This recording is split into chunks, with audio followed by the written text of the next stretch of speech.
Welcome back to Buckeye Talk. I'm Stephen Means. That is Stefan Krajisnik, and that is Andrew Gillis. And it is another market down Monday. No, we are not talking about the fact that Ohio State moved senior day off of Michigan week. We're not going to do that because we just don't want to do that right now.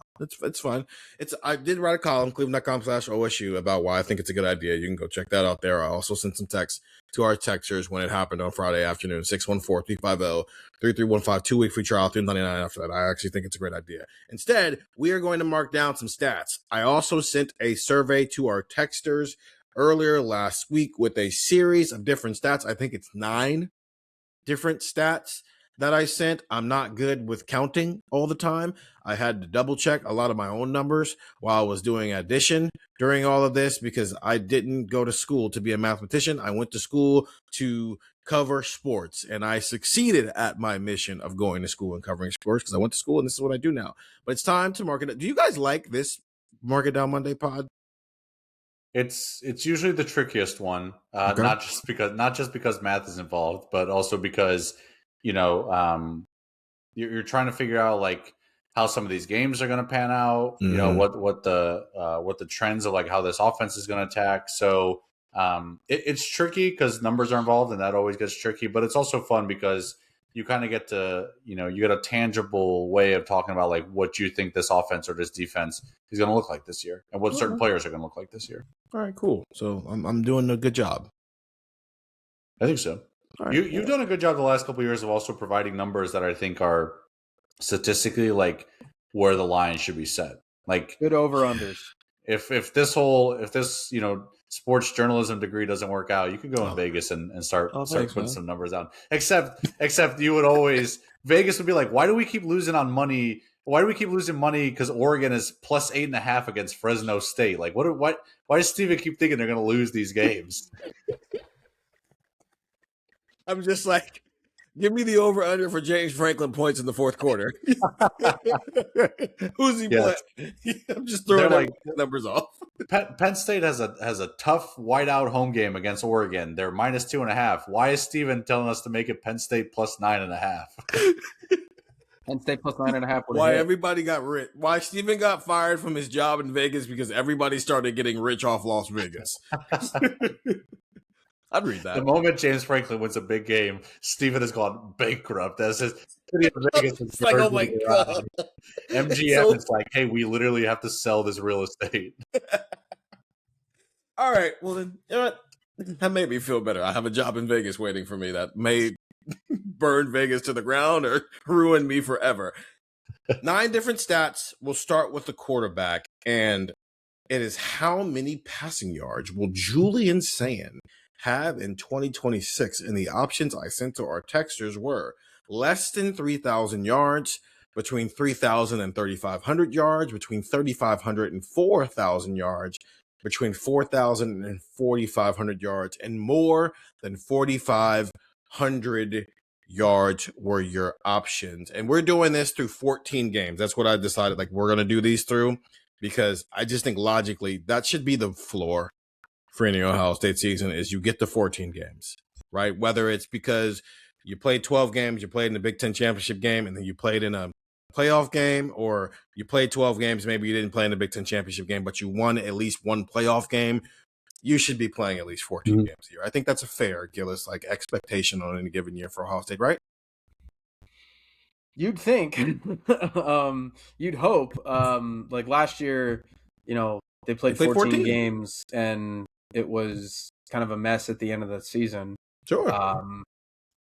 It could be, I don't know, a mess in the regular season, and Ohio State goes 9-3 or 10-2, and they get into the playoff as a 10 seed, and we're like, well, they should probably win. Like, I understand that they're the lower seed, but I don't know, they are the national championship favorites right now on the betting odds. So 14 feels right, because you're either playing in a Big Ten championship game and then probably getting a bye, maybe getting a bye, and all right, you're going to the quarters, or you won a playoff game. So that sounds right. Well, the program is at a point where they're never going to play less than 13, right? And you give them a benefit of the doubt that they're going to get at least a bonus point. Steven's eyes. Steven went, well. So I'm just Steven, 5-7 Buckeyes. All right. No. Let me. Whoa. Whoa. Bowl game counts as the 13th game, right? Even if they go 9-3, they're going to get a 13th game probably. Yes, but we're also coming off of a year where Notre Dame did not make the playoff and decided to opt out of the bowl game. And so that's why I made the face of like, what if Ohio State has a year where they don't make the playoff and they just opt out because all their good players decided I'm going to go get ready for the NFL draft, or because of the way our sport is set up. If you're not in the playoff, you got players going to the draft and you got players going in the portal. So I think that's the future. If Ohio State has the Outback Bowl staring in their future, I don't know how many teams like Ohio State or in Ohio State's realm are going to be really. But at that point, the next time Ohio State goes 8-4 or worse, there's probably going to be a 2014 playoff in place. So it still might make it. I think there might be a coaching change. Well, anyways. Boy, we have just been going off the rails the last couple of weeks here, man. We got to tighten it up a little bit. Okay. Stefan, where did you land in terms of those? Like, what was your answer? And if we want to give direct answers, we can, but like also like, where were you on the scale? Yeah, I was between the 3,500 and 4,000 range, which is where Julian finished through 14 games last year. Yep. I think he was around 3,600 last year, if I'm not mistaken. 3,610 yards in 14 games. Right. So I expect the number to go up, right? It's going to be closer to 4,000 than it will be 3,500, I think. But just kind of looking through the last few years of Ohio State quarterbacks, right? You know, CJ had a year where it was like over 300, but for the most part, on this side of COVID, Ohio State's been somewhere between like 250 and 275 yards per game. So I have Julian being on the upper side of that. I think it's going to be closer to like 275 yards per game. I think some of these games are just going to lend themselves for Ohio State throwing it more in the second half than maybe they did last year, where some of these games kind of got away and you could run some clock in the second half. So it's going to be closer to 275 per game. But even projecting that over 14 games, that's still somewhere around 3,800, right? So he would have to be kind of more in that 280, 285 range to get over it. So I felt more comfortable just kind of going in that 3,500 to 4,000 range. I think if you had set a parameter where it's like 3,500 to 3,750 and then 3,750 to 4,000, I think you maybe have some more split, and I'd probably be going a little bit more back and forth on that. To be honest with you, all you're doing is giving me notes for next year. And again, you learn more as you see more, right? And trying to figure out the landscape of the sport, how fast teams are going to play, style, all those different things. Gillis, where did you land? I landed at 4,000 to 4,500. I don't know how we got here, but we got here. I think they're going to throw the best out of the ball this year. I think virtual hug there for that, man. So there were two parts of this for me. I think part of it was like Ohio State looked at last year and went like, we're just going to boa constrictor some of these teams, where it's like, I don't know. I go back to like the Wisconsin game, and that game was basically like a scrimmage. Like, I understand Wisconsin's a Big Ten opponent. I understand it was on the road. I understand the fans tried to do the whole like tarps off thing to inspire the Badgers to victory, or at least to cover. And I don't think they did either. And like, I get it, like, but it was also like one of those things where they were able to just like, we looked at that schedule and went, Texas, get through it, figure it out. And then you're kind of chilling until maybe Illinois can get spunky, and then Illinois lost by 400 to Indiana anyway. The air kind of got left out of that balloon a little bit. And then you're like, okay, well then let's get to Penn State. And then Penn State lost to Oregon, and then they lost to UCLA and Northwestern, and the air was completely out of that balloon.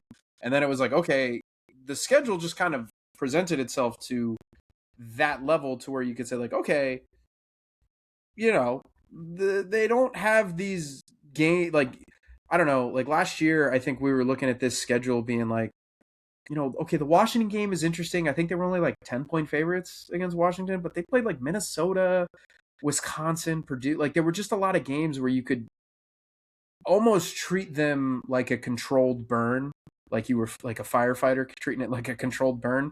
And I don't think that's the case this year. Like, I think not only are the bigger games bigger, like Texas, Indiana, Oregon, like if we think Michigan's going to be better, I think like that second tier of games is going to be better too, like USC at Iowa. Like I don't know, like you look at this schedule and you see once you get through non-conference games, like Illinois is not going to be a pushover, I don't think. Maryland is probably the closest thing you're going to have until Northwestern. So it's just, I think you're going to have to really push the envelope here. And I think you can't do what you did last year and say, oh, well, we can just play a certain way, because I don't know.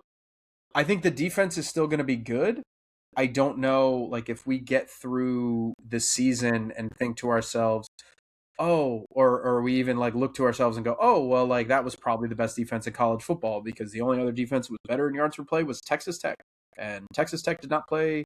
I know I just poo-pooed Ohio State's schedule. Texas Tech did not play Ohio State's schedule. So it's like, yeah, I think the defense is going to be a little bit worse. I think the schedule is going to be a lot harder. And I think Julian's going to be a lot better, or maybe at least a little bit better, to the point where you're probably going to have to push the envelope more. So over 4,000, and that would be minimum of, in 14 games, 285.71 yards per game. So I think that bakes in a couple 350s. And I think that, that obviously bakes in a couple 250s against a team like, Kent State, where it's like, all right, 250 by halftime, you're out of it. So Julian Sayin was 21st nationally in yards per game, passing 257.9. His total yards were 10th at 3,610. And so here's the list. Here's the top 10 in yards period. Drew Messamaker at North Texas, an offense that's like essentially an air raid offense, 4,379 yards.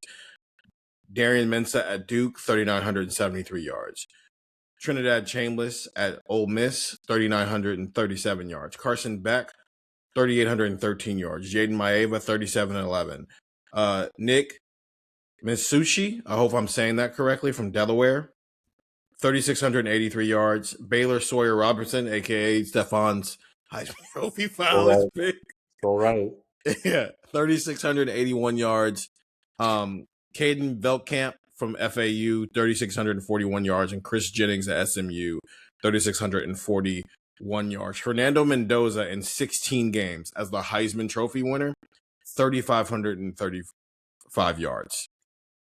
He also had 41 touchdowns, which led the country. He was the only player over 35 touchdowns last year. I don't think this is just about Ohio State. I think this is just where the sport has gone. I also, the way I came to my number was, and across the board, as we do a lot of these different numbers, how I came to my numbers is I went back over the last 4 years. What did Ohio State do? And I took the averages. So in 2022, CJ Stroud, this is the last year of the old clock rules. 3,688 yards and 41 touchdowns. So that's like Fernando Mendoza needed 16 games to do what CJ Stroud did in 13 games. Kyle McCord, first year of the clock rules. Now, Kyle McCord's not as good as CJ Stroud, but still, new clock rules. And Gillis, you remember, you could see Ohio State trying to adjust to that. And the fact that, like, I blinked and the first half is over. And we had 2 possessions. 3,170 yards and 24 passing touchdowns in 12 starts. And then Will Howard needed 16 games to get over 4,000 yards. He had 4,010 yards. And then Julian, as I already mentioned, 36-10 last year. That is a combined over 55 starts between those 4 quarterbacks, 14,478 yards. That's an average of 13.75 starts, which is how I came up with the 14 when you asked me that through text, Stefan, for 3,619 yards. That is how much of Julian Sayin was like the average Ohio State quarterback. He was 9 yards away from what the Ohio State starting quarterback has been for the last 4 years.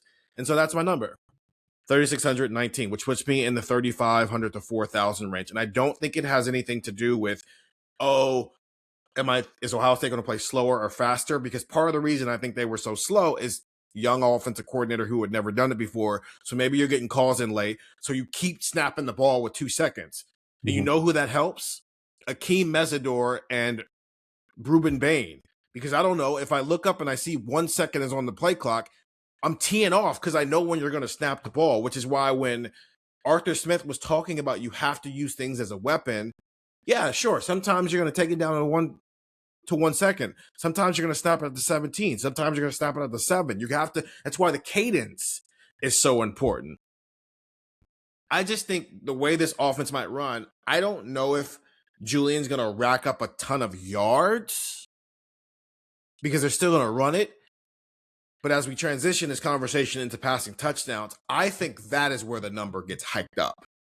more than anything else, because there's only so much time in a football game now. And so I think those days of seeing 4,500 passing yards from people and just a religious amount of people being over 4,000, like I'm just going to look at it real quick. Last year, there was only Drew Messamaker was the only 4,000 yard passer. In 2024, there were 6 4,000 yard passers, and one of them was Will Howard, who needed 16 games to get over it. Like, he literally was 10 yards over it. In 2023, you had 2 4,000 yard passers, one of which being Michael Penix and This is Washington. We're going to run veer and shoot and throw it all over the place. And the other one was Bo Nix, who didn't throw the ball past 5 yards most of the time, and he had good athletes. In 2022, you had 8 guys over 4,000 yards. In 2021, you had 9 guys over 4,000 yards. And even in 2020, in a weird year, you had a couple guys get over 4,000 yards, and Mac Jones and Kyle Trask. I just think that era of college football and football in general, even if you look at the NFL level, is probably going to tamper down for a little bit. And at some point, we cycle back the other way. Though I do agree with Gillis' point. I think they're going to throw it more. I just think it might show up in the passing touchdowns, which is why I also sent to our texters, 614-350-3315, who said, by the way, 50% of the people said between 3,500 and 4,000. 26% said between 4,000 and 4,500. 21% said between 3,000 and 3,500. And then a combined 3% said either more than 4,500 or less than 3,000. And then we get into the passing touchdowns, where, again, the options were less than 30, 30 to 35, 35 to 40, 40 to 45, and more than 45. Gillis, what's your answer there? Yeah, I went the 30 to 35 range. Last year I went the 35 to 40 range. I was wrong. Because I went last year. Sayin had 32. I think you mentioned that they are going to play a little bit faster, not just maybe because of the game, but I think because of the offensive coordinator type of thing. You get Arthur Smith in there. You can get teams off balance. Like, I don't know. If what they're telling us about the receivers are true, and I don't think we're getting lied to. Of course, people love to lie to us all the time. Football coaches do. I don't think they're lying to us about them liking the running backs. I don't think they're lying to us about having really high expectations. We also feel those things, and it's like, okay, second-year quarterback, running back rotation that's deep. At least you have multiple options there. I think maybe you feel better about where you're at in a high-end option, and then also, kind of what you have 2 through whatever. You've got a receiving core where you've got a bunch of dudes who can rotate in, and you've got an offensive line that might be one of, if not the best offensive line in the country. That spells to me, let's play a little bit faster and let's wear some teams out, because you can keep guys fresh and you don't have to, like, JJ's going to play all the time. Julian's obviously going to be out there. The offensive line, I don't think you're going to be rotating with this year's unit, but I think this is just going to lend itself to he has more. I would not stun me if it's like 35 and you look at the numbers like, oh, we went from 32 to 35. Sure. All right, whatever. But I do think when we get to some other categories on this list, I think you're going to see how highly I think of this offense. So I'll go Sayin slight uptick, just because I think there's going to be some more opportunities for him. I went to 40 to 45 range. I think there's just going to be a lot more passing touchdowns in this offense. I think what we saw from Sayin early, granted, again, it was 3 practices, but early in preseason camp here shows a guy who's a lot more confident in the red zone. The way he talked about it tells me that they might try to pass it some more in the red zone because they didn't feel as comfortable maybe at times last year trusting Sayin in those situations. The way he talked about, like, Ryan Day basically said to him, like, hey, nobody's ever open in the red zone. You have to find the window and thread the needle sometimes. And I think at times either Sayin was hesitant to do that, or the offense in and of itself. How many times did we see them get to the red zone? It's like, here's the fullback coming in. Here's another run with Bo Jackson, and another run with Bo Jackson, another run with Bo Jackson. Here's a run with C.J. Donaldson, like into a wall. Where I just wonder sometimes if they were confident and comfortable with Sayin, making some plays with his arm. So I just think they're going to pass him more, yeah, but I just think when they get to the red zone, that's where we really start to see the difference of, it's 2nd and 7 instead of them running it with CJ Donaldson for 3 yards to set up 3rd and short. Like we see Sayin thread one, in a slant to Brandon Inniss or something like that. I think we're going to see a lot more of that and closer to the end zone. And I don't know if there's like a goal line. Like I think last year CJ was very clearly your 3rd down goal line back or your short yardage back, and I don't know if there's like a clear guy is your every carry. You would think you can trust Bo Jackson in those situations going into this year, and maybe Jacoby Jackson is a bit of that guy. But it's like I don't know. Like if it's 3rd and goal from the 2-yard line, like I don't think we're going to see them running up the middle twice. And I know that's funny to say. Arthur Smith's the coordinator, and it felt like that's all the Steelers did last year. But like it's different personnel. It's different. It's a different quarterback. It's a whole different roster. Last year, they averaged 33 points a game. That's the 2nd least amount they've averaged since Brian Day became the head coach. 2023 was the least, 30.5 per game. I just think they didn't finish drives in general a lot. Mm-hmm. Like that, whether you want to talk about red zone or other plays, like how many touchdowns were left on the board last year? Whether you were going to talk about the Purdue interception in the red zone or, let's come out of the red zone. Let's go to the Big Ten championship game when Julian Sayin throws a bomb to Jeremiah Smith. If he throws that out in front of him, it's a touchdown. And it's, I think at that point, 17-3. That's a very different football game if he throws that out in front of him. Or the Michigan game where they had a perfect play call designed, where it was a play action. You had a bunch of tight ends in the game, and there's Jelani Thurman standing in the back of the end zone alone. Beep, false start, Bennett Christian. Like how often something happened where they didn't execute, and so they left without points. Well, at least without a touchdown. Sometimes they did get a field goal out of those drives. But that's the celebrated drive from the Michigan game was like this long drive where they ran it down their throat, and Ryan Day in the press conference is like, "Yeah, that was great. It ended in a field goal." Like the pick six. Where were they at when they threw the pick six? Right. And what could have who did Julian Sayin miss the play before that on the seam headed towards the end zone? Max Clare. Were we not all like, all right, I'm going to tell a story. It's over now. So we went to Purdue, and the entire beat apparently was aware of a Max Clare anytime touchdown thing happening at the time. And so like he missed. But the point of the matter is like, how many touchdowns did Julian Sayin miss out on? And if we go back and rewatch every game, can you come up with 8 to 10 where it's like, oh, that's a passing touchdown that Julian Sayin could have had? So instead of having 32 touchdowns, you could have had 42 touchdowns. Yeah. And if that's the difference between year 1 as a starter and year 2 as a starter is 10 touchdowns, because again, I did math. I did way more. Like, I like this pod, but I also hate it because I have to do more math than I like to do. CJ Stroud in 13 games, 41 touchdowns. Kyle McCord in 12 games, 24 touchdowns. Will Howard in 16 games, 35 touchdowns. Julian Sayin in 14 games, 32 touchdowns. That is an average, again, over 13.75 games per starting year, 33 touchdowns. What if he adds another 10? Because instead of finishing off some drives with field goals, they're finishing it with Julian Sayin making some throws. And we saw a little bit of that last Saturday when we were in there for practice. You can feel it with the way they're talking about Julian Sayin. Like Arthur Smith is talking about Julian Sayin like he's one of the smartest quarterbacks he's ever had. And so, and also you add in the element of Legend Bay, and maybe he's a little bit more explosive. The fact that Cortez Hankton, what's the theme of the year for wide receivers? Yards after the catch. So that's how you find more touchdowns. So I went 40 to 45 here. So the thing is, logic says you should go with Gillis, but that's no fun going with logic. Sometimes you got to go with your gut. All I heard was logic says you should go with Gillis. I also came to the conclusion with numbers that I think Julian Sayin has to have for Ohio State to win football games. Like they're gonna have to throw it. And they're going to have to score throwing the football some this year. And that can't happen if we're getting into the red zone and Julian Sayin's throwing picks, or they're finishing off drives with field goals. Or Julian Sayin is throwing a ball in a way where, yeah, JJ caught it because he's better than the DB who's covering him.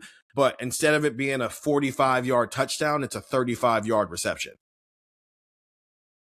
Yeah, I'm sorry. I'm pulling up his game log here just to make sure I have it right. But I also think, like, the nature of how some of these games go is just going to have to be different, right? Like they beat Texas and he throws one touchdown. Like if they're beating Texas this year, like I don't think they're winning that game 14-7, right? Like if you want to equate them playing against Ball State to like them playing, or sorry, Penn State to them playing like USC this year, it's like, that's a bad game. I guess Julian had 4 touchdowns in that game, but like against UCLA, like he threw 1 touchdown. Like it's gonna have to be more than that when you play against Iowa or when you play against USC, right? Like even against Indiana, like he threw 1 touchdown.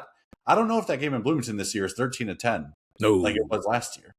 So it's like I think these games in nature are going to be different. So it's like, sure, like the average games of like, there's going to be somewhere he throws 4 and there's somewhere he throws 2, but like there's not going to be a lot of games where he throws 1. And I'm looking at this, it's like Texas, Purdue, UCLA, Indiana, Miami. He threw 1 touchdown in each of those games. Like those are some of their biggest games of the season, and that just can't happen.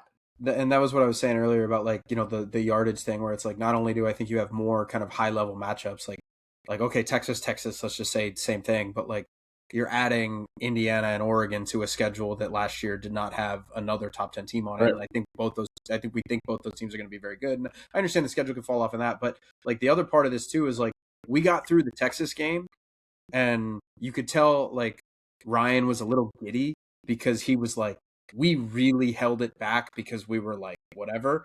And then like he had like, maybe he doesn't admit this if they lose like 15-14 because Texas wins the game on that last drive. Mm-hmm. He got to the press conference and was like, we absolutely could have given him more in hindsight. And like, we absolutely could have given him more. And I think like Ryan has said this a couple of times this offseason, I think at like press conferences and I think on like media circuits that he's done, where he's like, we were really focused on like easing him in and making sure that he understood everything and kind of like slowly, more and more. And that's just not going to happen because Julian is ready for that. And it also can't happen because the schedule's not going to allow that.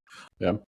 How many games on the schedule do you think the team who wins it, their point total is in the teens on Ohio State's schedule? When you started the question, I thought you were going to say the team has more points. I was like,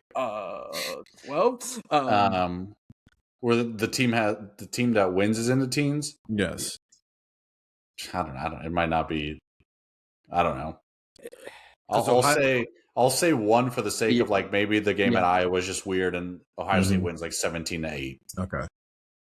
Because I'd say 1 too because I Iowa's up there. You could convince me Indiana's 17-14 or Michigan's 17-14 because those games get wonky. I don't think any of those games are like any other of those games are going to end in that realm that we've seen in last year. I think the answer might be 0. Ohio State played in 2 games where the winner was in the teens, and then they had another game where the offense technically only scored in the teens.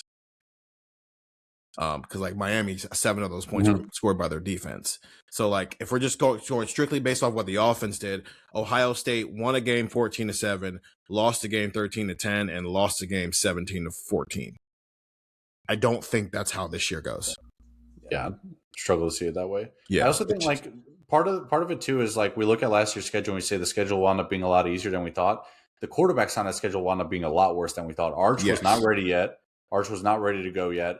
Drew Allard didn't play against Ohio State and also like was not. He just wasn't good. Like good.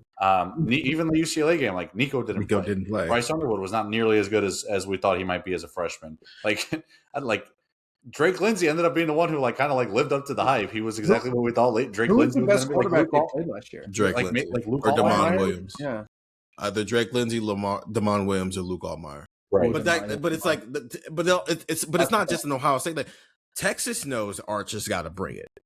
Yeah. Right. Michigan knows that Bryce has got to bring it. USC knows that Jaden's got to bring it. And Josh Hoover maybe is like the more quiet one, but it's like if Josh Hoover is throwing picks like he was at his last stop, then they're going to lose football games. Ohio State's schedule seems to have a lot more quarterbacks on it this year who fit the same description as Julian Sayin, where if you are a fan of that team, you're going, I think we got a dude, but also I think we need that dude to be a dude or we're going to lose football games. Okay. I might have undersold this one. I never know what to do with the rushing yard one because last year I was too high at $2,000. And now I don't know if I'm too low or not. By the way, our texters, 47% said between 35 and 40. 36% said between 30 and 35, 13% between 40 and 45, and a combined 5% either said less than 30 or more than 45. So nobody thinks he's going to, flirt with Dwayne Haskins territory. Over under on the combined rushing yards for Bo Jackson and Isaiah Gillis. The over-under number is 1450. 1, are you over or under? And 2, do you think that I put that number too low?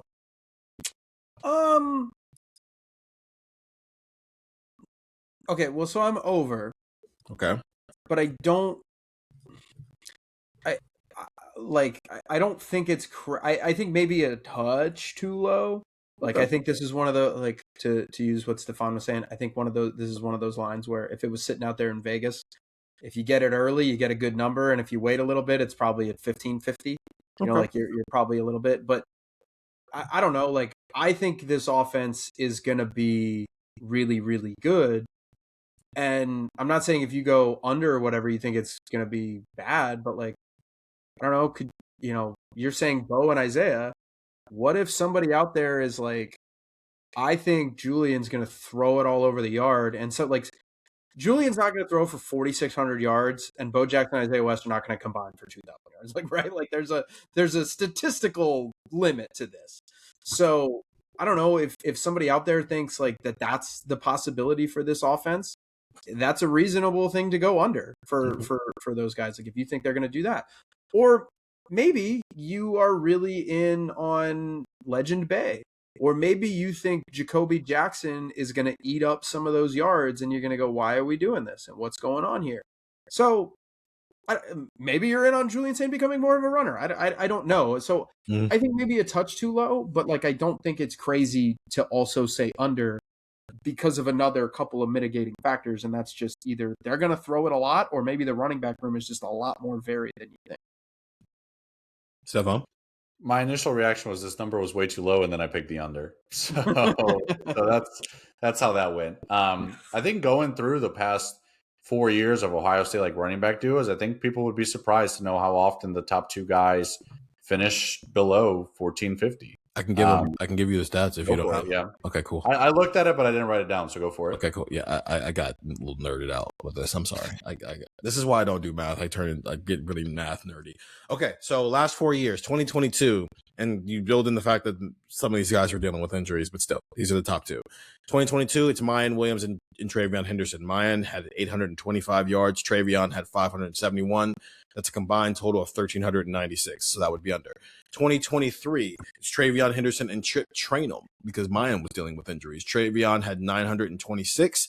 Chip Trainum had 373. That's a combined total of 1,299. So that would be the under. Quinshon Judkins and Travion Henderson. Quinshon had 1,060. Henderson had 1,016, so that's 2,076, and that number is why it was way too high when we did this last year. Because I'm just okay, this is what we're going to do. We're going to have 1,000-yard running backs all over the place. Look at me. Everybody's going to have 1,000 yards. And then last year, Bo Jackson and C.J. Donaldson. Bo ends up with 1,090 yards, and C.J. Donaldson has 361. That's a combined total of 1,451. So that's literally 1 yard over what the over was for this year. That is an average of 975.3 yards for RB1 and 580.3 yards for the second guy. And that's a total of, I rounded up, 1,556. So my original number, Gillis, was going to be over under 1,550. I took 100 off because of Trey and Q. Because they are throwing the number up. Yeah. When if you take them out, it probably is even under the over I gave. Yeah. And so because that was also 16 games too. And it was also 16 games of that, and nobody got hurt between those two. They played all 16 games each. So I too took the under because of clock rules. Because I just don't know. Are we expecting both Bo and Isaiah to both be over 800, or I don't know how we want to divvy that up with those two. I don't know what Legend Bay and Jacoby Jackson's carries are going to look like, because that's the thing. Even last year is, could the top two in 2025 have gone over 1,500? Of course. But James Peoples was part of the mix for a little bit. Isaiah West was part of the mix for a little bit. And if Carlos Lachlan wants to play 4 because he thinks he has 4, sure, at the end of the day last year, CJ Donaldson and Bo Jackson ended up with 179 and 96 carries, but James had 61 and Isaiah had 59. So if you're thinking that's part of the equation, that's how I ended up with the under, even though I am very, very nervous that I made this over-under too low.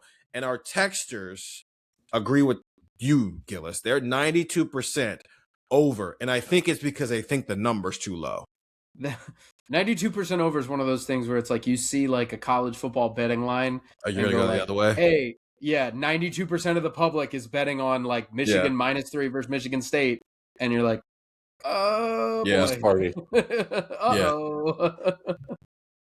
So that's it. Maybe I made the number too low, but I'm trying to take into account that this is a 4-man party, even if those are the 2 hosts in the party. That was why I went over, because I think, they're going to throw the ball really well. Like I picked over 4,000 yards for Julian. Like I think they're going to throw the ball really effectively. But I also, like, I don't know, like I think they might just be able to lean on, I think they might, like, I don't know if you'll get the same level of production as what you got with Quinshon and Trey, but like, I know Will was a part of the backfield in 2024, like, cause he was, 6'5" and 240 pounds or whatever he was. But I think there's probably going to be much more 1-2 gap than maybe there is, because like, I understand thinking like it's going to be a deep room, but I also think, I don't know, Bo did have 1,000 yards last year and they do really like him. And Isaiah West has been apparently like the darling of the running back room in the offseason and one of the darlings of the offense in the offseason. And Legend Bay's getting suspended for 2 days to start fall camp as a true freshman because of a violation of team rules. And Jacoby Jackson is a 7th-year player who hasn't really done anything. I'm not saying that they can't be part of this rotation, but if you had to give me binary 1 or 0, yes or no, option A, option B, Isaiah West and Bo Jackson run away with the lion's share of the carries, or it's a much more even 4-man split where it's like those two, but Legend and Jacoby are kind of right there, and they're not all there. And Turbo Rogers, they're not all that far off. I take option A, and I'm running with those two. I respect it. Okay, let's rank some receiver touches. Everybody excited? Unless somebody wants to be weird and say that Jeremiah Smith isn't going to lead this team in catches. Yeah, If you didn't think Jeremiah Smith was going to lead this team in catches, then you should be ashamed of yourself that you didn't drive the bus for that person. Technically speaking, he's only done it once in his career. Emeka had more catches than him in 2024. He's had 2 seasons. So half of the time, he doesn't lead this team in catches. That is fact. Yeah, that's fact, man. I asked our texters to rank these wide receivers in terms of most catches behind Jeremiah Smith in 2026, and the options I gave them were Brock Boyd, Brandon Ennis, Chris Henry Jr., Devin McEwen, and Kyle Parker, as the other receivers were expecting to be in this mix. I didn't want to get too bogged down and like, okay, maybe Jacaden Guilford or Phillip Bell. So if we end up being wrong and one of those two is second in catches, and I guess I'll come clip this up and say I was stupid. Fine. Stefan, you first. Who's second on this team? I have McEwen second. Okay. I think he's the best combination of can catch short yardage and get you yards after the catch and also provide a deep threat. All right. Just for the sake of it, do you want to what was the other? Yeah, the rest of my list. Yeah. It was McEwen, then Ennis, then Chris Henry Jr., Brock Boyd, and Kyle Parker. Okay. Gillis, you want to give yours? Yeah, well, I drove the bus for Chris Henry Jr., and I had him as a second leading receiver, so second leading receiver, Chris Henry Jr. I'll have him first on this list. Devin McEwen, Brandon Ennis, Kyle Parker, Brock Boyd. God, what's wrong with you? You're the only person who doesn't like Brock Boyd. Like, what's going on? What's going on, man? What's wrong? What's wrong? I think the only times that we've ever really seen a veteran get supplanted at a position or overtaken at a position by a true freshman have been when Jeremiah Smith showed up. And when a guy loses his black stripe early in the spring. And yeah. And who was that? Who are you referencing? I think Cardinal would have took Julian Fleming's job in 23 if he was fully healthy. Maybe. But that's the thing. It's like we've talked on this podcast before about wait. Are you calling Chris Henry Jr. Jeremiah Smith? Is that what you're trying to do right now? Well, I think Chris Henry Jr. is going to be really good. No, I understand he's going to be really good. Yeah. Are you calling him Jeremiah Smith? No, but I don't think I don't think Ohio's if I feel that way about Chris Henry Jr., it to me feels like a seesaw. In my opinion, sure, I don't think everything we know about Ohio State, where it's like they don't really bench veterans. Veterans are usually a big part of the rotation. Like they've always been a big part of the rotation. There hasn't really been like a massive whoa, this dude straight up lost his job kind of moment. We had the conversation with Ennis. We've had the conversation with some of the guys on defense. It's like I don't think we're gonna get to the Oregon game and then we are hitting each other. We're all hitting our arms during pregame warmups because it's JJ, Chris Henry Jr., Brock Boyd out there. And I feel that way about Chris Henry Jr., and I think they're going to rely on veterans more than Brock Boyd. No, I understand. My question is, why is Brock Boyd under Kyle Parker? Because I think they're going to rely. I think what's going to happen, maybe by the end of the year, we get there. But I think Brock Boyd's going to play against Texas. I think Brock Boyd's probably going to play against Indiana. But if I had to guess, knowing what we know about this team and the way that they've handled a lot of these veterans, you know what they're going to say? Who do we trust more playing a top 5 team on the road? Freshman or veteran? Because while Kyle Parker didn't exactly light it up against Texas A&M or light it up against any one of the big boys that LSU played last year, he has played in those games. He has played in those massive games, and looking at Brock Boyd being okay, kid, go do it. 2-minute drill, end of the first half. I don't know if they're going to want to do that. I think their limit is 1. And I don't think they're gonna do that with 2. Sorry, and I'm saying 1. So it's not again I am kind of breaking my own rule, but it's also I just think Chris Henry Jr. when it clicks, he's gonna be friggin' awesome. Sorry, Brock. We're only allowed to play one of you, even though you're our 4th best receiver. So kick rocks for a year, and hopefully you don't hop in the portal. It's hard. I think what's hard for me with Kyle Parker is we haven't seen anything from him because he didn't really do much in the spring and all in flashing, and then he has not been fully available for most of the fall camp. While there are NFL scouts who are falling in love with Brock Boyd, he just got here. Though, as we've mentioned before, Brock Boyd right now, my only quarrel with Brock is he's turning into Tyler Lockett before my very eyes with how he decides to catch the ball. You're allowed to stay on your feet. Everything doesn't have to be a possession catch. Stop pressing it. Lockett had a very long and decorated NFL career. Yeah. I'm worried he's turning into a very rich man who was a very successful NFL wide receiver for a long time. That's a really good point. So Kyle Parker was last for our Texers. In fact, he got 72.5% of the last place votes. Everybody got a vote between 1 through 5 except for one person. Anybody want to take a guess? I will guess that McEwen got 0 5th place votes. Okay, that's your guess. Gillis. So everybody got a vote between 1, 2, 3, 4, 5 except for one guy? Except for one person. Was it Ennis at first? Absolutely. Yes, wow. He got 0 5th place votes. He got 30. Here's what's funny about polls. We got 0 5th place votes or 0 1st place votes? 0 5th place votes. Okay. He's the only one who did not get a 5th place vote. He got 36% of the 1st place votes and 47% of the 2nd place votes. Devin McEwen finished 2nd, even though he got 50% of the 1st place votes, and he got 23.9% of the 2nd place votes. Him and Brandon has had the same percentage of 3rd place votes.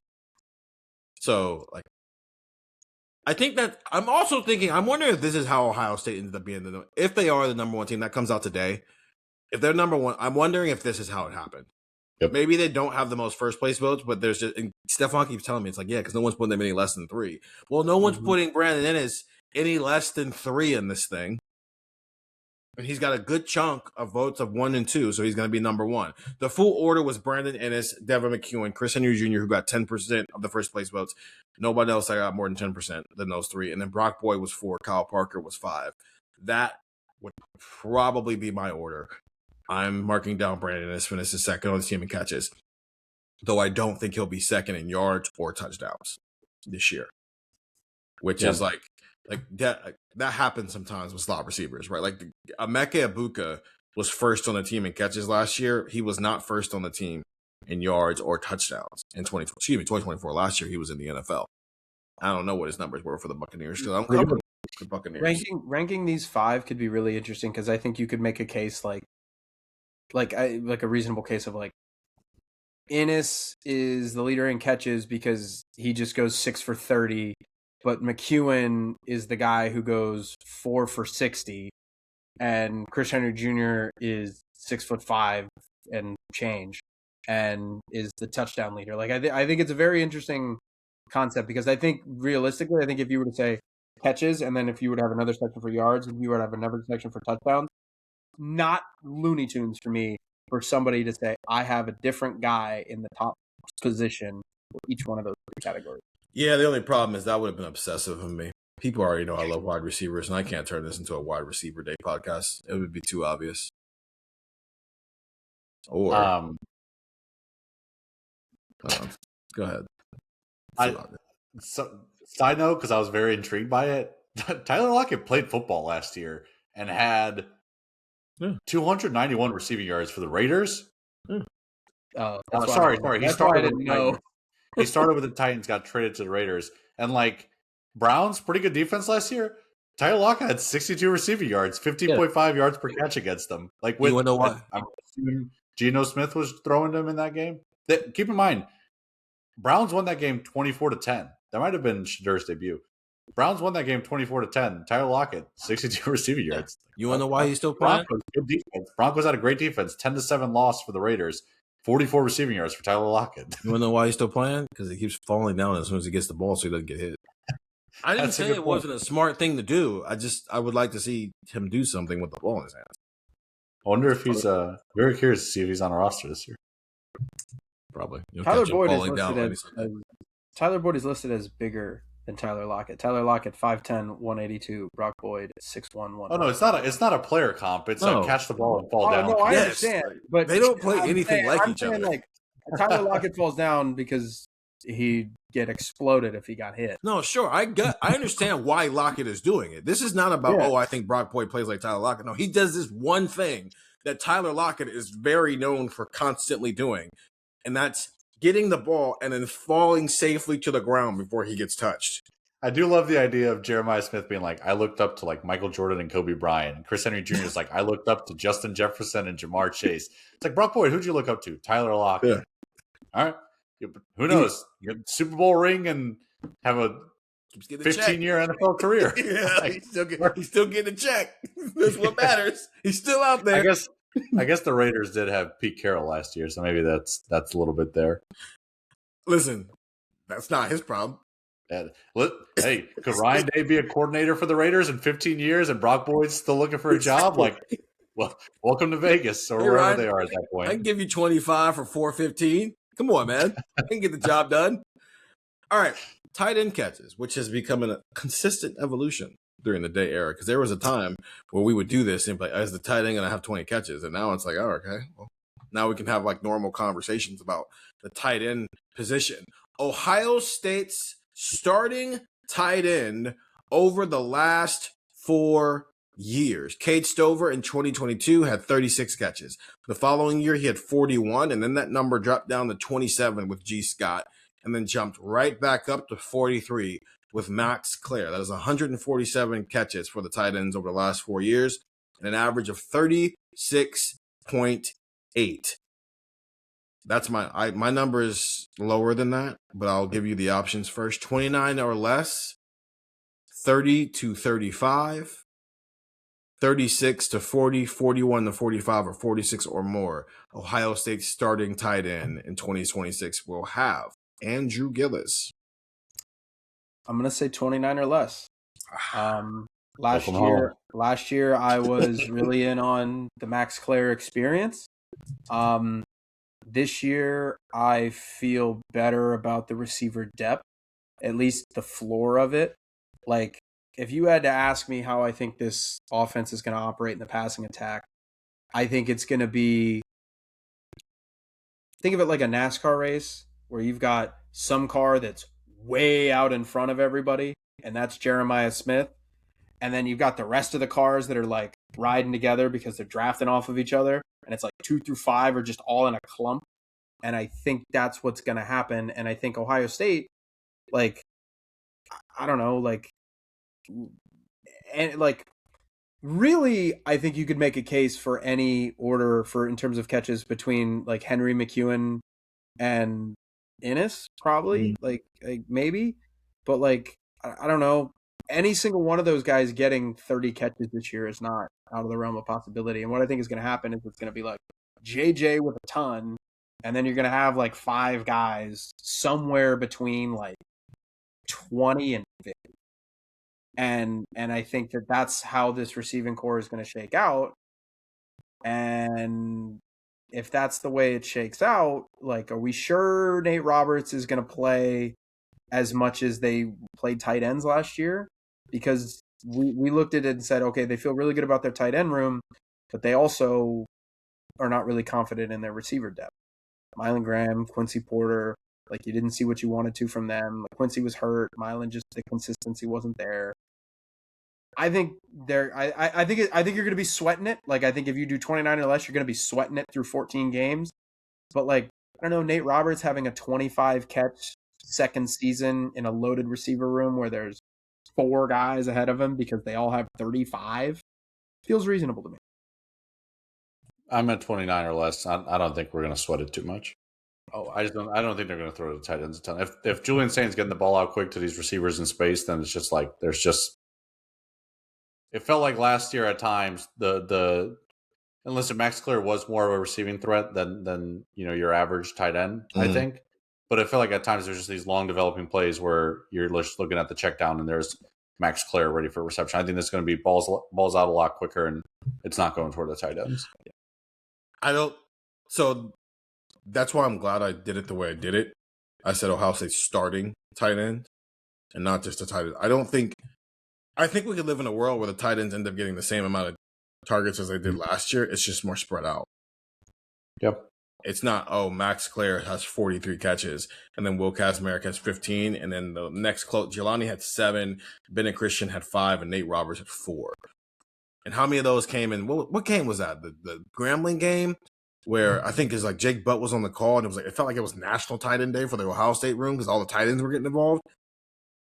I just think it might be a little bit more spread out. And so because of that, what if instead of one guy having 43, what if you have 2 guys with 18, another guy with 15, another guy with 13, and maybe Nate Roberts has like 25 or something like. It's just more spread out.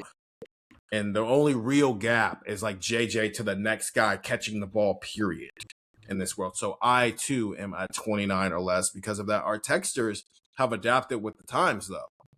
45% said 30 to 35, 24% said 36 to 40, 22% said 29 or less, 9% said 41 to 43. Nobody. Like, literally 0 people said they're going to have 46 catches. If we ever live in a world where the tight end has 46 catches or more, go ahead and give that man a Mackey Award, because that means he's probably up there. Okay, keep this train rolling. Last thing for the offense. For the last 4 years, here is Ohio State's yards per play average. 7.28 in 2022, and then it dropped significantly to 6.38 in 23, 6.95 in 24, 6.70 in 25. So that's an average of 6.82 yards per play for the offense. And I asked our texters, Ohio State's offense has averaged 6.8 yards per play in the last 4 years. In 2026, it will average slightly more than that, and that's 6.9 to 7.4. Significantly more than that, which is 7.5 or higher. Slightly less, which is 6.2 to 6.7, or significantly less, which is 6.1 or fewer. Stefan, where are you? What's your number of yards per play for Ohio State in 2026? I went slightly more, somewhere between 6.9 and 7.4. I just think it's going to be a lot more explosive of a passing attack between deep threats and also just yards after the catch. Okay. Gillis? Yeah, I went slightly more. I think, they're emphasizing yards after the catch. But that also could mean 5, 5, 6, 5, 7, 8, 4, 3, 5, 61. Like that also doesn't, it doesn't mean like, hey, yards after the catch, every play is going to be explosive. It could also just mean like we have a bunch of plays that are, can't go broke taking a profit type of idea. So I went slightly more because, looking at last year, the number one team in the country in total offense was Vanderbilt, 7.47. Number 2 was Notre Dame at 7.32. Number 3 was North Texas, and number 4 was USC. Those are the only teams above 7. And I don't know, Ohio State ending at 7.2, 7.1 means they were one of the best offenses in the nation, and that falls under the slightly more category. I wish I would have made this significantly more 7.3 and up, because I think they're going to be 7.3 and up this year. So slightly more for the sake of how I did the averages, but I think they're going to be 7.3 and up. Do we feel like we just already know what this offense is and we're trying to figure out where Austin Saravel is going to play in it? It kind of does feel that way. Okay. And honestly, at the time that you're listening to the podcast, you might have that answer. Yeah, that's true. Though, Berman Austin... Yeah, if you subscribe to the text, you'll know. 614-350-3315. Assuming that Austin Saravel is 100% healthy and ready to go. I know Berman Austin reported that on their show on, was that Thursday? So assuming that there's nothing long-term issue there. Though, I don't know, there is a thing going on there that's just going to leave him out for a couple of days of fall camp. I don't know.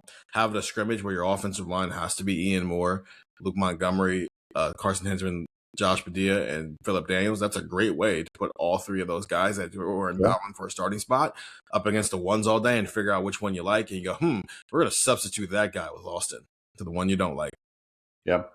So I agree. It's a great time to get the text, though. Like as you're listening to this, we're looking at the 2 weeks leading into like game week. So whatever lingering questions there are about who's starting where or how we think this scheme is going to come together or things like that, or what we hear in these press conferences, like, here's your 2 weeks to test it out and see what you think of these texts and how informative they are for you. And if you like them and you got to start paying, then great time to start paying. If you get the privilege to start giving us money. That's a crazy thing to say. All right, I'm slightly more as well. Let's move over to the defensive side and let's start with sacks. Does anybody not have Kenyatta Jackson? Do any of the texters not have Kenyatta Jackson? We're not there yet. That's not my. Don't ask questions to the questioner. Who's okay? Then who's second for each of you? I will say Quay second. Okay. Because when he's on the field, he's trying to get a sack. That's literally his only job.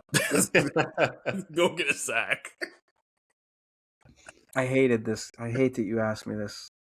Ryan Day said at his presser on Saturday when he got asked about his offensive line. Not solely for the sake of being different, but I think I'll say Bo. As your second? As my second. Okay, I'm going to mark down our second since we all have Kenyatta. Yeah. And let me, as you're marking this down, as you're writing this down, let me give my reasoning. Because I think we could get to a scenario where, I'm just, almost, playing the odds more than anything else. And it's the pass rushing snaps might be more equal than this. But, if they play 65 defensive snaps a game, on average. Mm-hmm. And again, against teams that are going to throw the pill a little bit, like what if Bo just ends up playing like 35 to 40 of those snaps? And like, yeah, like Quay Rusaw's like sack per snap percentage might be way higher, but Bo just might be on the like. Caden Curry had 11 sacks last year, and I know Caden Curry was like moving all around the defense, but Quay might just be a situational guy where it's like he's got 6 sacks, 6 sacks, whatever it is, and he's also just like whenever he's in the game, they do it, but Bo's just out there way more often. Bo is a much more 1 through 3 type of player. But is Bo? How many sacks do you think Bo gets then? Because you're talking about Quay having 5 or 6. Like I don't know how many guys Ohio State's going to have. Yeah, it's like 5 sacks. Kenyatta 9, 10. Yeah. Bo 7. All right. Bo 6, somewhere in there. You think Bo's going to have 7 or 6 sacks this year? Sure. Why are you not? I wasn't prepared to talk about the Bo, but yeah, like I just think that like I don't know, like I don't think Quay is going to be playing 1st and 10 snaps all the time, and I would like we did this game the other day, 3rd and 7, 1st and 10 against Texas. Is Bo on the field or on the sideline? Probably on the field, but and that's kind of my point about this whole thing. It's like even if Bo's coming off the field in like passing situations, I don't know, teams still throw the ball on 1st down and 10 or 2nd and 7 or 2nd and 4 or whatever. So, yeah, but the problem is like if Bo's not good at getting sacks, it doesn't matter that he's playing more. That's my. Yeah, no, I get that. Argument against that. Like, if he's coming off the field on 3rd and 7, that means he's probably not great at getting after the quarterback. Yeah, it's like okay, he had 7.5 sacks at North Carolina in 2024. So sure, there's a data point, but this isn't North Carolina, and this is not the ACC. This is the best conference in college football. So it's and I've seen that before. Like, sure, this dude played more, but like Mike Hall was like tied for the lead in sacks in 2022, and he did not play the most snaps of the defensive tackles. Like Tyleik Williams was like top 3 on the team in sacks as a freshman, and he did not nearly play the most snaps. If you're not good at it, you're not good at it. And I'm not saying Bo is not good at it. I just don't know if like, oh, he's going to play more means he's going to have more production than another guy at this specific thing.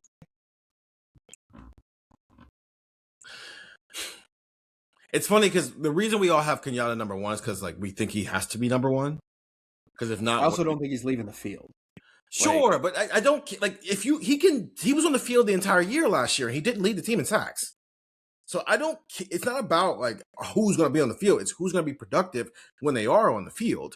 Mm-hmm. He can be on the field for all 70 snaps. If he's not a sack guy, he's not going to turn into a sack guy this year. If he's a sack guy and he only plays 300 snaps, but he has 12 sacks, all it takes is 12 sacks. That's 12 plays out of 300 that you got home to the quarterback. It's not like your percentage of getting sacks has to be crazy high to be a 10-sack guy. You just have to do it either 10 times or join in on the party 20 times. Whichever one comes first. True. I just think they're setting Kenyatta up to have to be this. Or the defense is not going to be as good as it can be, because that's the way they are talking and setting things up when it comes to Kenyatta Jackson.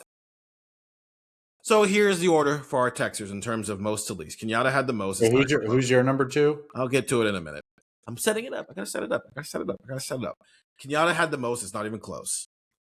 Bo had the second most, but it was by like 1 vote over Quay Russo. Christian Allegro also got votes. He is the only non-defensive lineman to get a vote. And then there's old Edric Houston.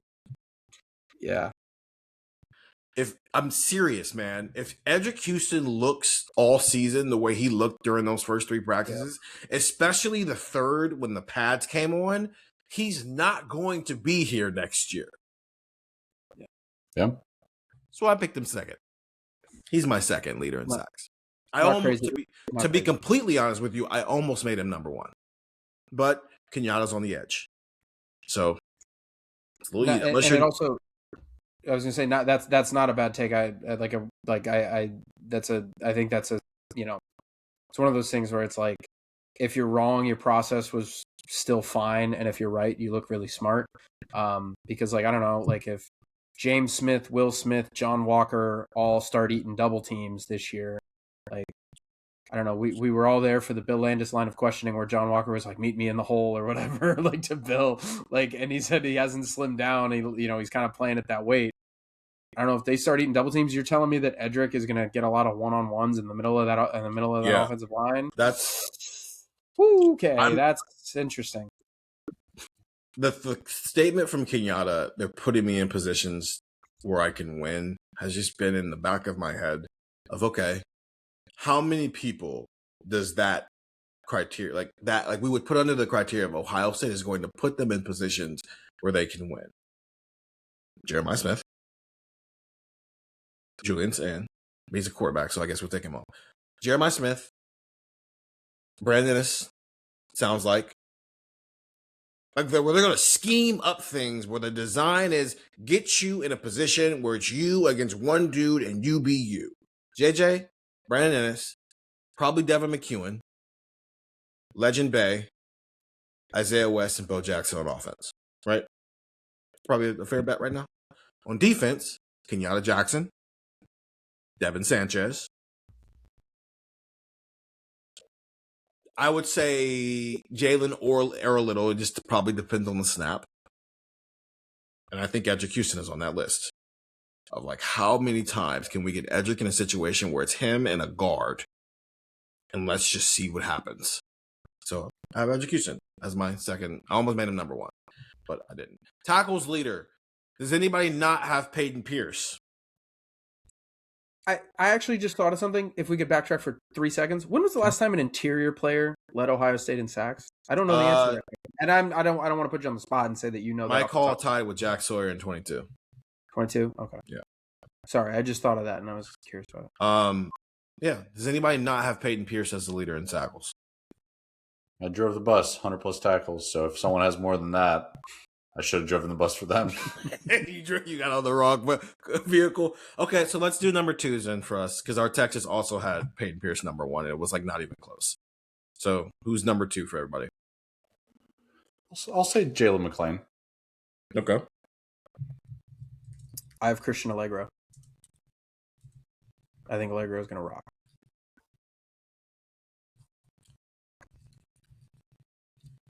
Just to be different, I'm going to go Riley Pettijohn. Oh, interesting. I don't think he would have been my third. I think I might have picked Jalen McClain. But I don't want a safety to be in the top three. No, the argument to that is like Ohio State plays a much more traditional like 4-2-5/4-3 this year, and you have like two safeties that are not in and around the box as much. So I don't want a safety in my top three. I just don't want a safety in my top three. I don't like it. Like honestly, I'd rather corner, and that's just because like Davis Igbinosin has typically been up there in the last couple of years, and it's because he's played boundary, which means he just gets a lot of action, and so it's a lot of like, oh, I gave up a 5-yard catch, but then I tackled him right away, type of things happening, and so I thought about even Devin if we would have gone to three of like, hey, I mean, if you're going up against Cam Coleman's going to have some catches on September 12th. And sometimes it's going to be, hey, Devin, you just need to make the tackle. Also, I don't think it's irrational to take Edric or Kenyatta as second. Like last year, 1, 2, 3 was like Sonny led the way with 83. Then you had a whole cluster of guys from 69 to 65. Arvell, Caleb, Caden Curry, Caden McDonald. Not crazy to say Kenyatta or Edric is in that mix. Yeah, the problem is Edric is not the same style of run stopper that Caden is. And sure. Kenyatta isn't as versatile up the line of scrimmage the way that Caden was. those see less double teams than Caden. I think from having more tackles than Kenyatta. I agree with that. It's just Caden. The two Cadens had a very specific type of skill set that even made what they did possible, because it was probably unreasonable to expect Caden Curry to have 66 tackles, 16 tackles for loss, and 11 sacks. That's like Caden Curry type of thing. And the Caden McDonald being 65 tackles, 9 tackles for loss, and 3 sacks. That's a very Caden McDonald level snap type of thing. That's like, I don't know if there's another player on this roster who can do what those two were doing. Yards per play by the defense. I asked our texters, The defense has allowed 4.39 yards per play over the last 4 years. In 2026, it will allow significantly less than that, which is 4.07 or fewer. Slightly less than that, 4.08 to 4.39. Slightly more, 4.4 to 4.61. And significantly more, 4.62 or higher. Stefan. I went slightly less. Okay. I'm in the 4.08 to 4.39 range, but this is probably the one I was least confident in. I could have easily seen myself going slightly more. I want to pull up here real quick the national numbers last year. 4.39 you said was the number? Yep. Mm-hmm. I'm going to change my answer. I'm going to go slightly more. Okay. Because 4.39 would have had you in the top 5 nationally last year, and I'm not sure if that's where this defense is going to be this season, especially considering who they're going to be playing against. Ohio State gave up 4 yards per play last year, and Texas Tech gave up 3.94. Like, last year was just like defense was king, man. That's insane. Toledo was at 4.03. Hell yeah.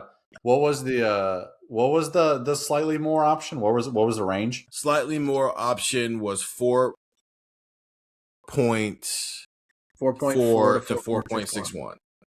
Yeah, I feel pretty confident that, or more confident that it'll be in that range. Mind you, all of those would still be a top 10 defense last year. Slightly more. So, Gillis? I went significantly more. I have 4.62 or higher. This defense sucks. I think, nope. Well, see, that's cut me off before I was going to say it. Let's say 4.62 or higher. Like, that's the bar. Okay, 4.62 last year means that you were the 9th ranked defense in college football. Sucks. 4.62 in 2024 means that you were the 6th ranked defense in college football. 4.62 in 2023 means that you were the 7th ranked defense in college football. I think there's a dip coming with this defense. I think when you lose Caleb, you lose Arvell, you lose Sonny, there's a dip. And yeah, I think they're going to be a really good defense. And like, again, last year's defense, I used that 4.62 number. You know who was in the top 10? Toledo. You know who was in the top 10? San Diego State, James Madison, Wake Forest. Those are the teams that were 4.62 or like better. They're not playing Arch Manning. They're not. Yeah. So those teams, those teams are not going to be a better defense than Ohio State. Steven did. I don't know what Stefan said. There's a live action spit take right there on Buckeye Talk. I don't even know what Stefan said, but Steven just spit his Gatorade all over. I said they're not playing Arch Manning. He said that could mean a lot of things, and that is a fair point. That's a fair point. So yeah, I think like if you were to ask me, the floor for Ohio State's defense this year is they're going to be like a top 12 defense in college football, like bare minimum. And that's like, I think S hits the fan and like things go really wrong. But I also think we talked about like I think the quarterbacks is a good way to look at this. If you think Arch is bad, even still, all right, well, they're still going to play Jaden Mayava. They're still going to play Dante Moore. Who knows what Hoover's going to be? Manning's on the schedule. Bryce Underwood, who knows what he's like. There's better quarterbacks on the schedule. There's better offenses on the schedule. You can be significantly higher and be like, wow, they took a massive step back. Wonder where they ranked. Oh, 7th. They were the 7th best defense statistically in college football. And also we can use our brains and say that they were better than Army or North Texas or Ball State or whoever ends up in the top whatever. So I say significantly more. I think it's not much higher than 4.62, but I don't know. You end up 4.7, you're still flirting with like a top 10 defense statistically in the sport. So I'll say that. Good example using Ball State there. Have another top 5 defense on Ohio State's schedule this season. Oh, that's a crazy point. I didn't even think about that. I was just thinking I can't say Ohio because I'll get made fun of, and I'm sure as hell not going to say Miami. So I can't. Toledo. Yeah. No. I can't wait to put that clip up on social media with no context. I'm just gonna put that screenshot's gonna go crazy. No, I'm literally just gonna put the whole clip is gonna be they don't have to play Arch Manning. Stefan saying what he's saying, and then me spit taking, and I'm gonna caption as like, "You need to come see why this happened." Maybe it'll go viral. Maybe it'll do. Yeah, Buckeye Talk. We haven't had a Buckeye Talk in a minute. No, we haven't. We're due. We're getting. Listen, we're rounded in. Where's fall camp? We're getting there. All right, so Gillis thinks the defense is going to suck. Nope. I think it'll be significantly more, but here's why. So Stevens thinks the defense is going to That's hilarious transition. Okay. Anyway, here's why. My reasoning for it. Here's Ohio State's defense over the last 4 years. 5.18. That's first year Jim Knowles. And then they immediately got into, okay, we're done giving up explosive plays. We're just going to boa constrict everybody. 4.17 in 2023, 4.19 in 24, and then last year, 4 yards per play. One, it's going to go up because they're playing better teams than they were last year. And really, than they played the last couple of years. There's like, if the last 3 years, I would say they maybe had 3 games max every single year that you had to show up for. There's probably double that many games you have to show up for. So just naturally, it'll go up. Which is why I asked earlier, how many games do you think are played where the winner is in the teens? Well, if the winner's not in the teens, and like you have to be moving the ball somehow, right? Unless you're just throwing a bunch of pick sixes and having a bunch of scooping scores and special teams touchdowns. I'm also thinking about turnovers. That is like the one thing Ohio State has not been great at. Even if their defense has been amazing, they've been impossible to move the ball on, but they don't necessarily take it away from you. They force you to drive and you can't do it. So I am wondering if your personnel is a little bit different this year, if we just see Ohio State's turnovers forced go up. But in the process of trying to turn people over to get the ball back to this offense, maybe you just give up a little bit more. It's a little more, I'm not saying boom or bust like it's 2018 and guys can't make tackles and safeties are taking banana angles, but okay, Jermaine Matthews tried to jump a pass and he didn't get, he just like mistimed it, didn't get it. And so instead of it being a pick six the other way, it's a 9-yard gain that Jalen and Earl Little get under control before it becomes something explosive, right? Or Jaden Maeva throws a ball up to his ex-receiver and Devin goes for the pick instead of just batting the ball down, and it ends up being a 20-yard catch when it should have been a bat down, right? Or, okay, they send a blitz.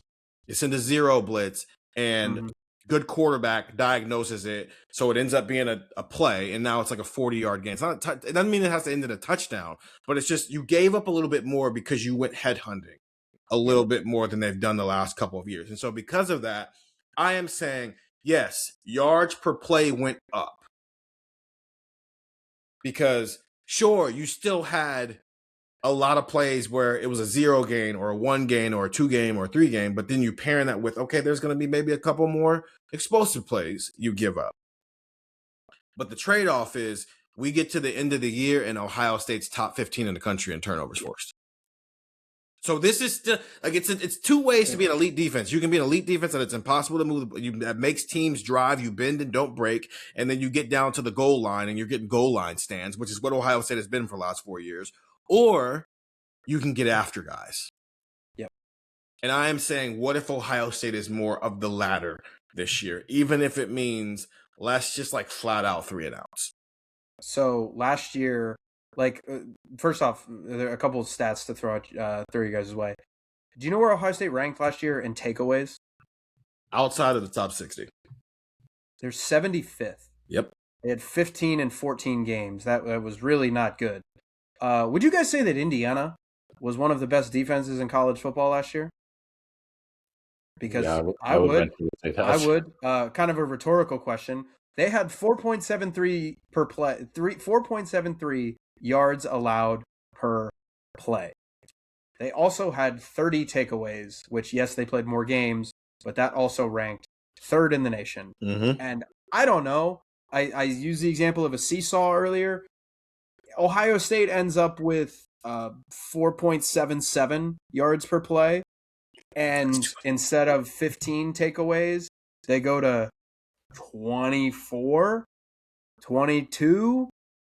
I don't know, an extra turnover every other game. Not only can that like swing a game, but we're also looking at that like Devin Sanchez had 7 and 8 picks this year. That's kind of Looney Tunes, right? Or hey, Kenyatta Jackson had 3 strip fumbles when he sacked the quarterback. That's great. Like, and we're looking at this going, oh, they're also a top 3 defense in college football. And statistically, you look at them, but they're averaging half a yard more per play. Well, yeah, they're turning teams over more. So yeah, I'm totally on board with this Stephen take, because I don't know. You look at some of the best teams in college football last year. Indiana, the number 1 team that I'm looking at, and they were 16th in the nation last year and 3rd in turnover or in takeaways. Feels reasonable. As long as you're under 4.9. Yeah. Oh, I think you're fine. Which don't let them get 5. Yeah, but like 4.9 or shorter is top 20 defense in the country. And so if that's the gauge of, like, as long as Ohio State has a top 20, and then, listen, we might get through the Texas game and go, oh well, okay, they got a top 3 defense again, and they got a top 3 offense. Here we go. But the floor needs to be 4.89, which is what Buffalo was at. The highest for a team under 5 from a Power 4 perspective was Pittsburgh at 4.85. The highest period under 4.9 was 4.89, and that was Buffalo. And that's top 20 defenses. If you are a top 20 defense, meaning you are under 4.9 yards allowed per play as a defense, I think they're fine. Especially if you're going to pair it with your turning teams over more often. If you're not going to turn teams over and you're going to allow more than 4.9 yards per play, you're Alabama. Yikes.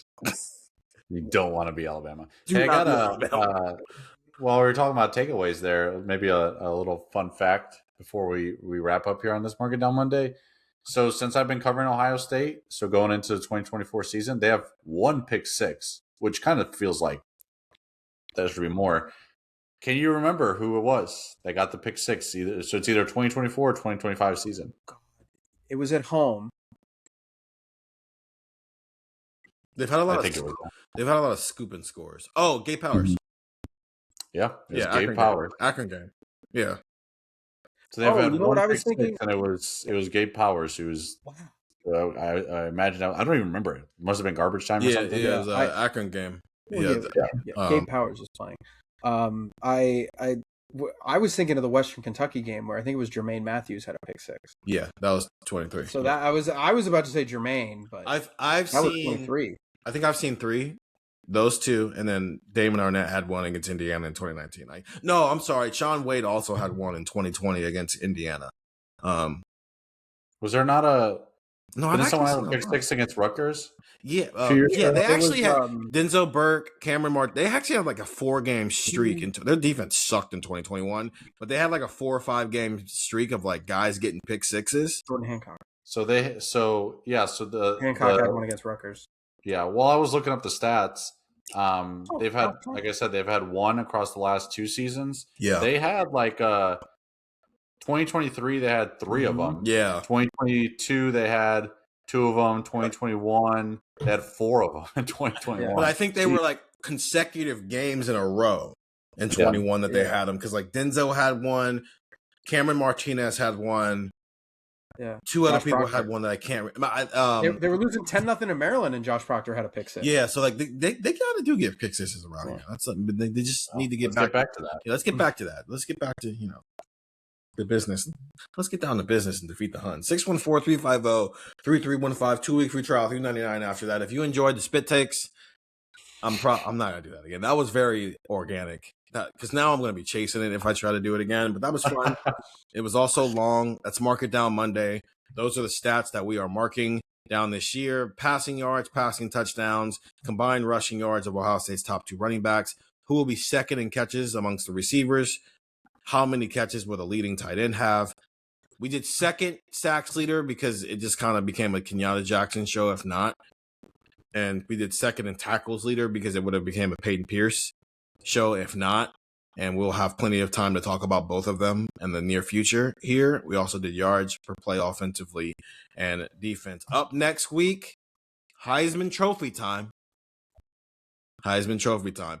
I have a way I'm thinking we could do. We might do it the normal way, but I also have a way I want to present to Stefan and Gillis when we get off the pod, just in case like they want to have some more fun with this. But if not, we don't have to do it. They don't have to do the things I tell them to do. It's just it's all a suggestion. It's all a suggestion in life. Anyway, more interviews coming up later this week. A lot of players later in the week, and Ryan Day again on Saturday. If we're recording this on Friday ahead of Saturday scrimmage. So if captains and block O's were announced, congratulations. We'll talk about that on a future pod. And if not, it'll definitely be announced this upcoming Saturday. So yeah, Stefan said you're going to want to get the text right now. 614-350-3315. 2-week free trial. $3.99 after that. And subscribe and all those other YouTube things as well. We went 90 minutes. It's been a long time since we gone 90 minutes. It's going to be even a longer time before we go 90 minutes again. So for Stefan Krajisnik and Andrew Gillis, I am Stephen Means. See ya later, people.